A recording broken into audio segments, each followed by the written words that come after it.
Bom dia. Bom, o dia tá maravilhoso hoje, tá lindo demais, tá uma coisa fantástica, mas tá muito frio, então compensa a gente ficar dentro de casa. Eu parei no artigo 90 da nossa análise de processo civil e a gente vai dar continuidade e pretendo chegar até o artigo 112. Até porque não são muito complexos, vou tentar fazer tudo num vídeo só, vamos ver se funciona. O artigo 90 tratava para a gente de desistência, renúncia e reconhecimento de pedido. E aí a gente falou que as despesas ficam com a parte que tomou esse tipo de atitude, que desistiu, renunciou ou reconheceu o pedido. Mas esse reconhecimento, essa desistência, essa renúncia podem ser parciais. Então vai responder a parte pelas despesas de maneira proporcional ao que desistiu, ao que renunciou ou ao que reconheceu de pedido. Caso essa transação de que fala o artigo, né, ocorra antes de um acordo de despesas, né, as partes não façam acordo de despesas, elas vão ser divididas igualmente. Eu vou falar o que é transação porque eu também pesquisei aqui porque eu não sabia, né? Uh, Transação é quando a gente tem um conflito de interesses e as partes mutuamente prestam uma obrigação uma a outra de maneira recíproca para solucionar a lide, né? É um método de autocomposição. E havendo transação, portanto, sem acordo de despesas, divide igualmente. E se essa transação ocorre antes da sentença, não se pagam as despesas restantes do processo. Quando o réu reconhece que o pedido é procedente, pedido da parte autora, e ele presta a obrigação a que ele é incumbido, os honorários de advogado podem ser pagos pela metade. Ele tem esse direito, ele tem direito a pagar honorários de advogado pela metade. Falando sobre o artigo 91, se nós temos despesas processuais oriundas da Fazenda, Ministério Público e Defensoria, serão pagas ao final do processo pelo vencido. Quanto às perícias, quem solicitou essas perícias vai adiantar os valores em dois casos: se tiver previsão orçamentária ou se forem feitas essas perícias por entidade pública. Se não houver previsão orçamentária, é o vencido que paga no final do processo. Quando o artigo 92, né, quando o juiz dá uma sentença sem resolução de mérito ao próprio requerimento do réu, o autor não pode ingressar, não pode propor ação sem pagar aquilo que ele já foi condenado a pagar, né? Então, quando o réu solicita para o juiz, por requerimento, a extinção do processo sem resolução de mérito, havendo sentença, o autor, para ingressar com a próxima ação, não pode propor sem pagar aquilo que ele foi condenado. No artigo 93, a gente fala de despesas processuais de atos repetidos e atos adiados, que ficam a cargo das partes e às vezes até o juiz tem que pagar. Quando o juiz solicita um ato repetido ou adia ou fica, né, comete algum desses atos de maneira injustificada, até o juiz é incumbido de pagar. Mas claro que o juiz, com o poder, ele tem a plenitude para justificar a ação dele. Então, caso sejam despesas processuais provenientes de atos repetidos e adiados sem justificativa, o juiz tem que pagar. Falando aí no artigo 94 de assistidos, quando o assistido é vencido, o assistente paga a parte dele, né? O assistente tira o dele da reta e paga a parte que incumbe ao próprio assistente, certo? Artigo 95, quando a gente tem uma indicação de assistente técnico, né? Assistente técnico indicado. Nesse caso aí, cada parte vai adiantar o pagamento do assistente que pediu, né? Mesma coisa vale para o perito. Se a parte pediu perito, a parte que pediu vai pagar o perito. Se o juiz, aí é um caso de jurisdição, se o juiz determinou de ofício, sem consulta, sem necessidade da vontade das partes, se ele determinou de ofício a perícia, ou as duas partes tiveram que pedir a perícia, esse custo da perícia vai ser rateado entre essas duas partes. Existem algumas restrições para quem tem justiça gratuita, que estão elencadas no artigo, e claro, como eu sempre falo, vocês precisam estar com o código para ler e acompanhando. E, por último, acho que é no último parágrafo que ele põe isso pra gente, que a Defensoria Pública não pode fazer esse pagamento. O fundo da Defensoria Pública é exclusivo para determinados atos e não vale para os atos elencados no artigo 95. Quanto ao 96, a gente fala da sanção que é imposta ao litigante de má-fé, e nesse caso essa sanção vai para a parte contrária. Se essa sanção aplicada não for ao litigante de má-fé, mas for aos serventuários do tribunal, então sanção ao litigante de má-fé vai para a parte contrária. Sanção aos serventuários. Nesse caso, o dinheiro, a bufunfa que a gente ganhou, vai para a União ou vai para o Estado. O artigo 97 estabelece que o Poder Judiciário pode criar fundo a partir dos valores de sanções impostas. Para modernizar o Poder Judiciário, para ter uma grana, é necessário. Artigo 98, a gente ainda volta a falar de justiça gratuita, que compreende também, né, além daqueles casos que eu já citei em vídeos anteriores, a gente coloca aí no balaio da justiça gratuita as taxas, custas, selos, publicações de imprensa, publicações em edital, lucro cessante, o que a pessoa deixa de ganhar por estar na audiência, exames, como por exemplo de DNA, honorários de advogado, honorários de perito, salário de tradutor, salário de intérprete, pagamento de cálculos que sejam necessários e inerentes ao processo e custos necessários para que haja ampla defesa e contraditório. Também compreende na justiça gratuita custos de registro e de averbação quando a gente tem essa necessidade do processo, quando a gente precisa colocar junto no processo documentos registrados, documentos averbados que geram um custo cartorial. Esse custo é abrangido pela justiça gratuita. A gratuidade não compreende despesas e honorários sucumbentes, né? Havendo aí a sucumbência. Depois do trânsito em julgado, a gente vai ter a análise realizada para saber se a gente continua com a justiça gratuita ou se a gente cobra o beneficiário, né? O ex-beneficiário. E funciona da seguinte maneira. Fim do processo. O beneficiário de justiça gratuita não paga nada daquilo que é compreendido pela justiça gratuita, claro. Mas em geral, em regra, o beneficiário de justiça gratuita ao final do processo não paga, né? Após o final do processo, existe uma lacuna, um espaço de 5 anos em que a gente pode verificar se o beneficiário da justiça gratuita passou a ter poder aquisitivo para pagar as despesas do processo.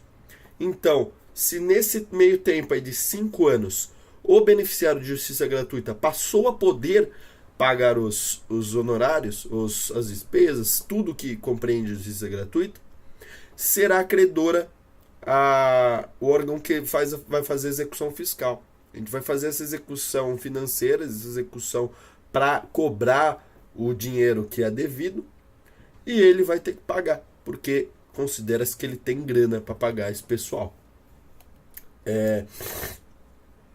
O beneficiário de justiça gratuita, entretanto, deve pagar multas impostas, multas processuais, multas impostas ao final do processo. Pode ser para todo o processo, né? Ou só um ato, a justiça gratuita. Isso que eu quero dizer é o seguinte: a gente geralmente, né, é meio via de regra, fazer a petição de justiça gratuita na própria inicial. Mas a gente pode pedir para um ato só. Como, por exemplo, a gente vai pedir justiça gratuita na hora de ingressar em tribunal recursal, na hora de fazer, de repente, um embargo ou algum rito que também permita a inserção da justiça gratuita, né?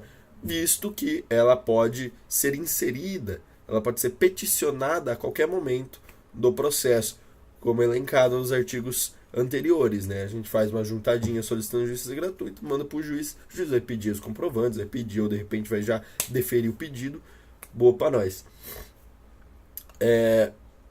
A justiça gratuita, ela não compreende um 880, né? Ela não é 0 ou 100% de justiça gratuita, podendo ser uma redução percentual acertada pelo próprio juiz. O juiz analisa o caso e fala, ó, ok, que eu vou dar um desconto em todas as despesas de 20% para a parte.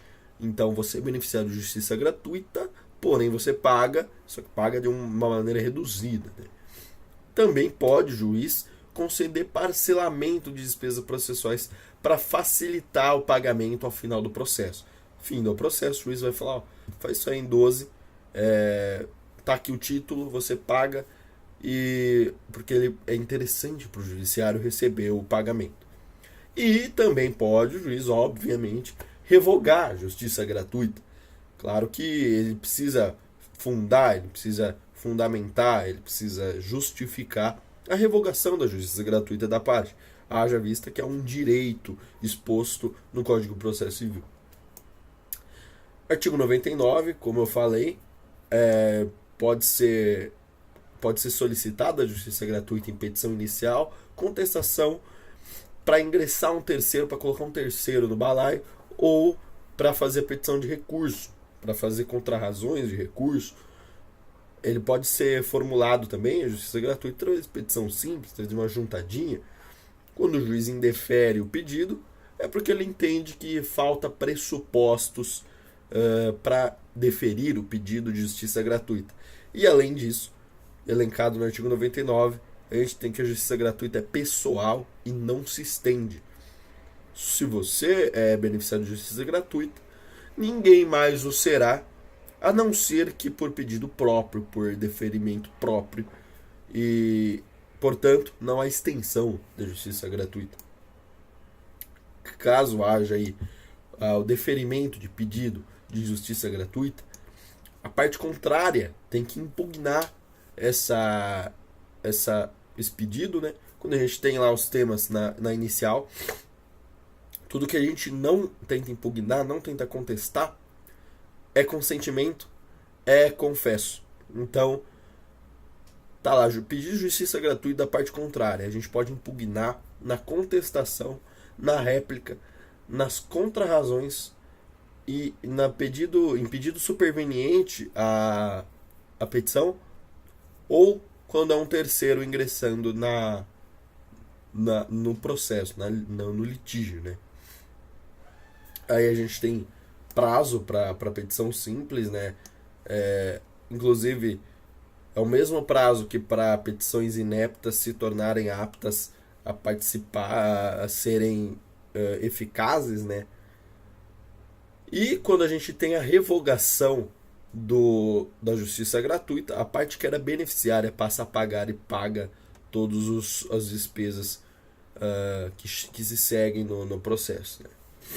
Artigo 101 vai falar pra gente qual recurso que a gente usa quando a gente tem uma decisão que indefere justiça gratuita. E nesse caso, cabe sempre agravo de instrumento.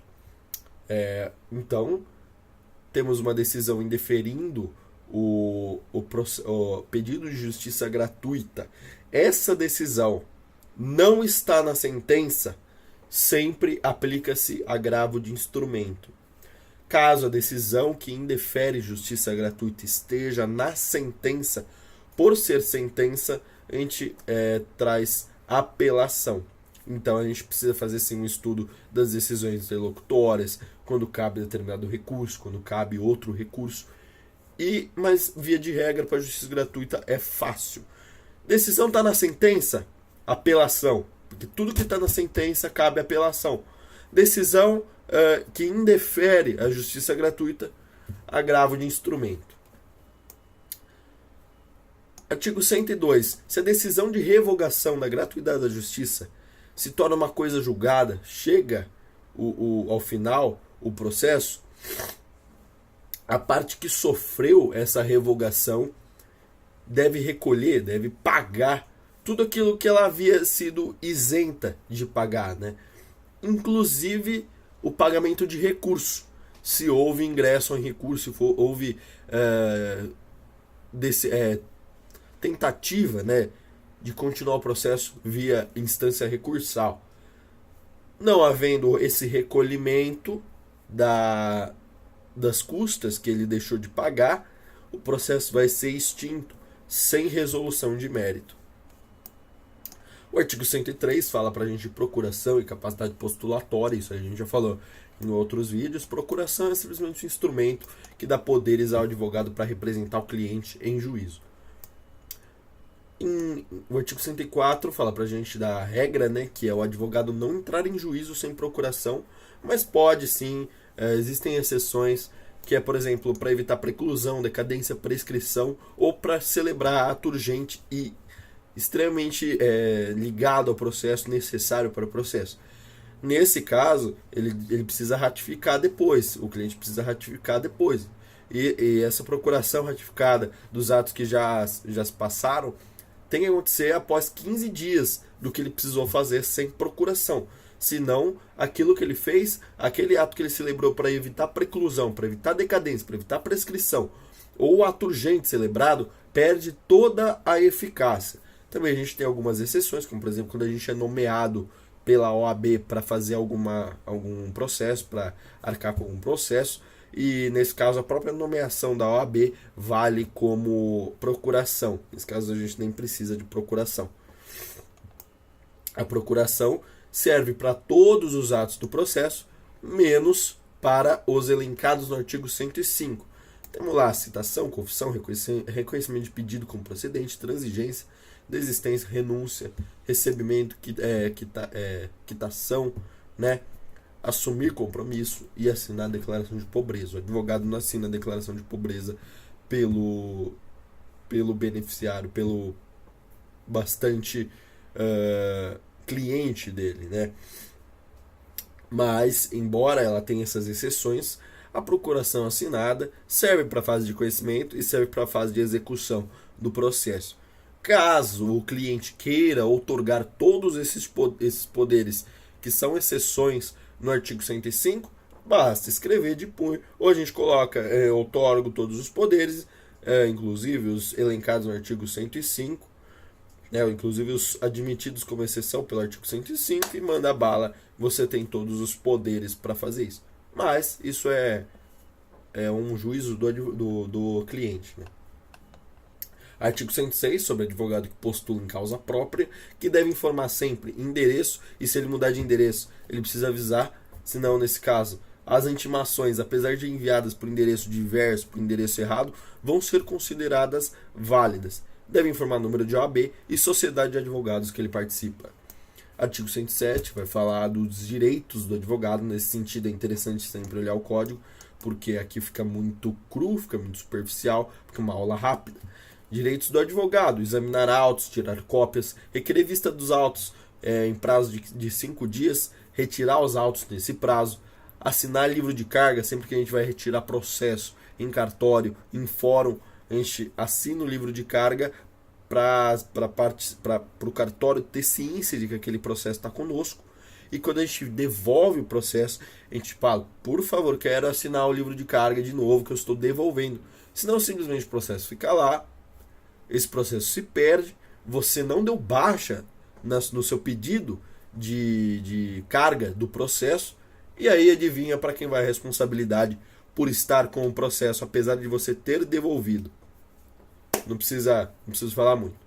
E por último, as partes podem fazer um acordo para pegar os autos, cada uma por um tempo, para dar uma examinada. Isso acontece muito por conta de processo físico, que hoje em dia nós temos processo eletrônico, mas a maioria anterior aí ao processo... A maioria não, todos os processos anteriores ao processo eletrônico são físicos. A gente precisa sempre ter uma consulta do processo. A gente tem no artigo 108 sobre a sucessão de partes no processo, que só é válida quando expressa na própria lei, quando decorre da lei.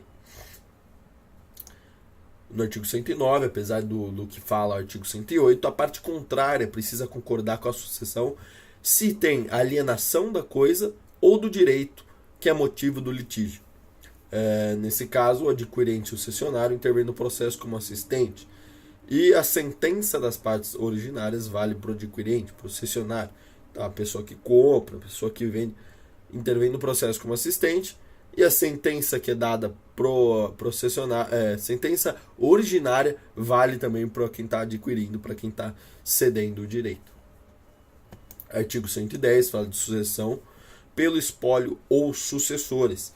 Em caso de morte durante o processo, se houver espólio e sucessores, está elencado aí no artigo 109. Deixa eu tentar abrir ele aqui enquanto a gente passa para o próximo artigo, para a gente voltar nele e dar uma analisada. Artigo 111 é sobre revogação de procuração, mandato de advogado. Quando uma parte revoga o mandato de advogado, ela deve constituir outro. A parte não pode ficar sem advogado no processo. Ela precisa constituir outro em 15 dias, e se não constitui, a gente aplica as regras do artigo 76. O artigo 76 é aquele que fala que se alguma, salvo engano, se a decisão cabe a quem está recorrendo, se a decisão cabe ao autor, se a decisão cabe a réu, se aplica tal, o processo pode ser extinto, suspenso, enfim. Dá uma lida no artigo 76 e faz uma análise conjugal com o artigo 111, uma interpretação conjugal com o artigo 111. Por último, chegamos no artigo 112, que fala da renúncia do advogado pelo seu mandato. Ele precisa comunicar seu cliente, ele, apesar desse comunicado que ele faz e da renúncia, ele precisa advogar para a parte nos próximos 10 dias seguintes, caso a gente precise do advogado, caso haja possibilidade de prejuízo.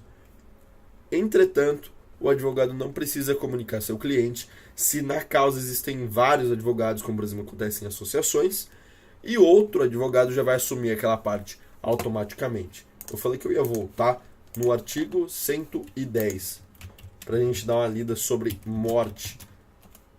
Ocorrendo a morte de qualquer parte, dá-se a sucessão pelo seu espólio ou pelos seus sucessores. Temos regras também que regulamentam essa sucessão, elencadas no artigo 313, parágrafos 1º e 2º do CPC. Com isso a gente termina mais um semestre. Vamos parar no artigo 112. Eu espero que todo esse conteúdo tenha ajudado de alguma maneira quem estuda direito. E peço que vocês, se ainda não viram os outros vídeos sobre leituras, sobre ideias, tá tudo aqui embaixo. Qualquer coisa a gente conversa. Um grande abraço.